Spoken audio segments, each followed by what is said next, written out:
The major reason for the social discord in the society today is religion. ही उतरां कोणे एकल्यान म्हणली. आयज जें कितें संवसारान जो गडबड चल्लेलो आसा, शांती बिगडटा, आमी एकामेका बरोबर बरे भशेन रावपाक शकना, हाचें कारण आमचो धर्म वो आमचे धर्म म्हणजे वेगवेगळे धर्म आसात. म्हणपी आसा तो म्हणपाक सोदतालो देवाचेर विश्वास दवरतात म्हण आमी म्हणटा, वो देव आसा म्हणटा, थंय तावन आमचे हे सगळे प्रॉब्लम्स जे आसात ते सुरू जातात. हाचें कारणूय ताणें बरें दिलें. आयज पळय, संवसारान चड लोक कसलो आसा, देवाचेर स्वत मानता तसलो आसा काय देवाचेर स्वत मानिना तसलो आसा. हांवें म्हणलें वय चडसो लोक रिलिजियस टायप, म्हणल्यार देवाचेर स्वत मानता तसलो, देव आसा म्हणटा तसलो मनीस. आनी भोव थोडे जाण म्हणटात देव आनीक ना, आनीक कसली शक्ती ना, आमीच ह्या संवसारान जे आसा ते हिंगा काबार जालें काबार सगलें, अशें म्हणपी भोव थोडे आसात. वो एथेइस्ट म्हणटात ते भोव थोडे आसात. पूण चडशे जाण थेइस्ट, चडशे जाण रिलिजियस, धर्मीक. आनी तो म्हणपाक लागलो इतलो लोक जरी तर धर्मीक आसा जाल्यार हें संवसारान जें घडटा तें कितें, कोणाक लागून घडटा? धर्मीक मनशांक लागून घडटा न्हू, आमच्या असल्या मनशांक लागून घडटा न्हू. जरी तर धर्मूच काडून उडयलेलो, हो विश्वास देवाचेर म्हणटात तो, देव म्हणटा तो आहा म्हणटा ताचेर तो विश्वासूच काडून उडयल्लो जाल्यार हो संवसारान जो डिस्कॉर्ड आसा, ही उचांबळाय आसा, हो गोडबोड आसा, तो ना जातलो. तुमी कितें म्हणटात? सगळे जे प्रश्न आसात संवसाराचे देवाक लागून, वो देवाचेर विश्वास म्हणटा तो आमी दवरता ताका लागून. देवाक कुशीन काड, सगळें काबार जातलें. तुमी कितें म्हणटात? आमचो धर्म, क्रिस्ती धर्म कितें शिकयता आमकां? हांवें ताका म्हणलें जें कितें घडटा तें खंयच्याच धर्मान शिकोवंक ना. हे भाशेन हो डिस्कॉर्ड म्हणटात तो करपाक, झगडीं केस्तांवां करपाक खंयचोच धर्म शिकयना. जाल्यार धर्म देवान केल्लोय बीन न्हू, देव एकूच. पूण धर्म आयज जरी तर वेगवेगळे आसत जाल्यार आमी मनीस जे आसात ते वेगवेगळे भाशेन समजता. आमची समजणी दुसरे दुसरे भाशेची, सगल्यांची समजणी एक जावपाक जायना.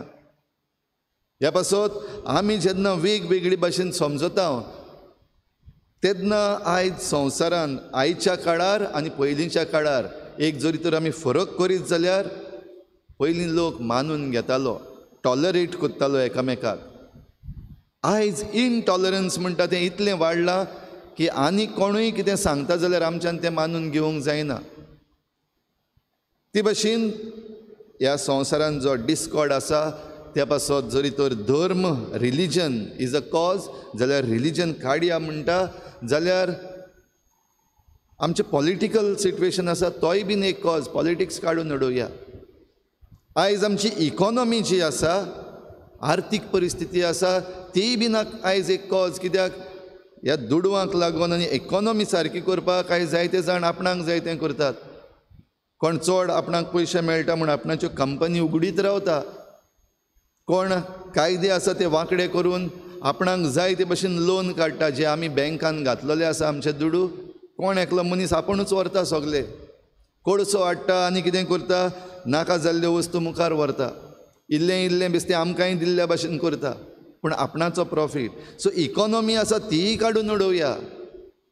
ती जरी तर काडली जाल्यार हो संवसाराचो डिस्कॉर्ड म्हणटा तो काबार जातलो. न्हूच फकत आमचें रिलिजन, आमचें पॉलिटिक्स आनी आमची इकॉनॉमी. आयज आमची सोसायटी जी आसा, जे सोसायटीन आमी रावता, आमी एक एकलो एक एक बिल्डिंगान रावता, घरान रावता जाल्यार एक एकल्याचें वेगवेगळी भाशेन आसा. आनी थोडे जे कायदे आसा ते थोड्यांक लागता, थोड्यांक लागना. थोडे जाण पाळटा, थोडे जाण पाडिना. थंयसरूय केस्तांवां झगडीं जाता. आमची घरांय मोडया, सोसायटी म्हणटा त्यो बंद करया जाल्यार हो संवसाराचो डिस्कॉर्ड म्हणटा तो काबार जातलो. फकत एक रिलिजनाक बोट दाखोवन आमी हो आवाज आनीक व्हडलो करचो न्हय. वय आयच्या काळार जें कितें घडटा, भोव करून आमच्या भारतान घडटा, आमच्या गोंयान जें घडटा आमकां दिसता.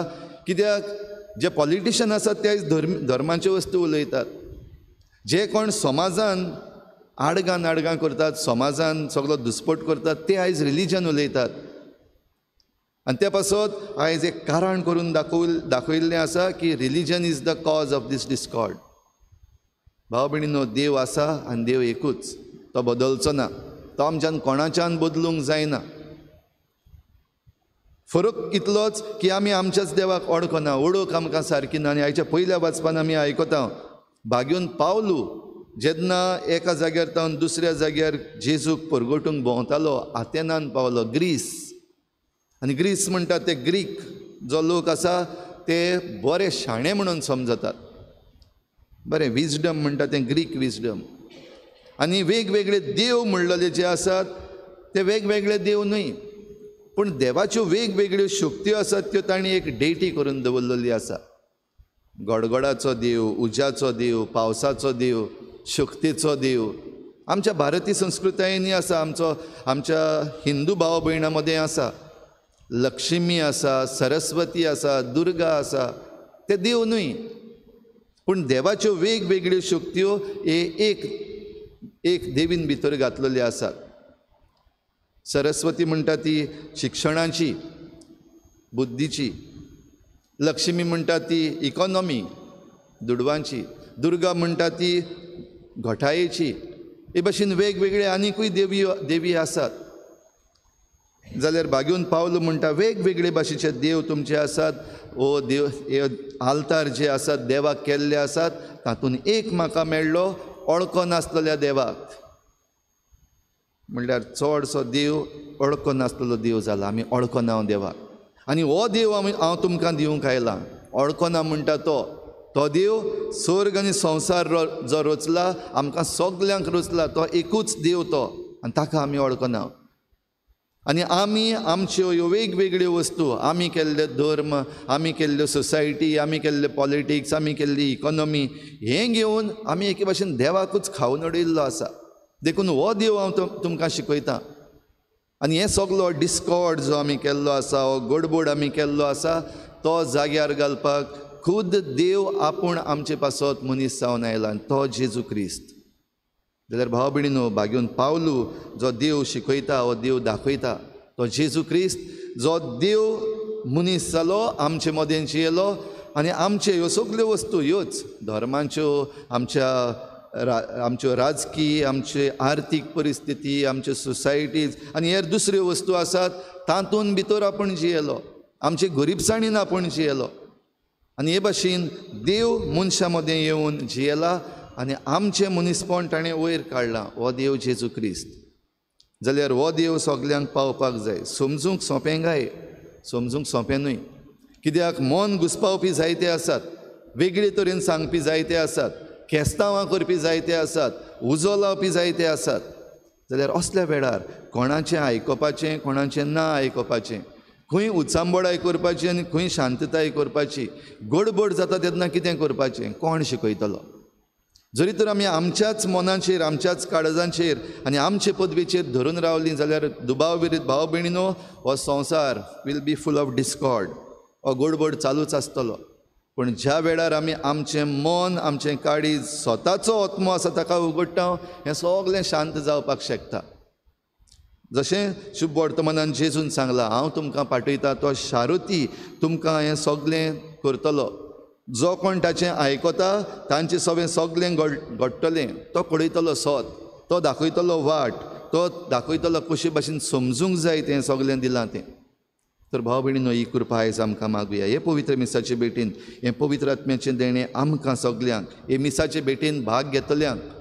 तेच बरोबर जे कोण मिसाचे भेटीन भाग घेनात, वो जांकां खबर पासून ना आमी आयज कितें उलयता तें, हें आमचे मदें, सगल्या मदें ही समजणी येवंक, आमची शांती परतून जाग्यार घालूंक, हेच पवित्र आत्म्याच्या देण्यांक आमी उलो मारुया, पवित्र आत्म्याच्या देण्यांक उक्तीं रावुया. आनी आमचो धर्म, वय तो आमचो धर्म, आमी क्रिस्ती धर्माची, आमच्या धर्माची सारकी ओळख घेवया. ना जाल्यार ओळखो नासलेल्या देवा फाटल्यान आमी वचून एकामेका मदें दुस्पट घालतल्या, एकामेकाक आमी त्रास करतल्या, एकामेकाक दुखयतल्या. तर अशें घडना जावंक आमच्या देवाची, आनी आमच्या धर्मांची सारकी ओळख घेवया. जें चुकीचें आसा तें फाटीं उडोवया, जें सारकें आसा तें आमी आमच्या जिवितांत पाडुया. तेन्नाच आमकां हो संवसार शांतीचो जातलो.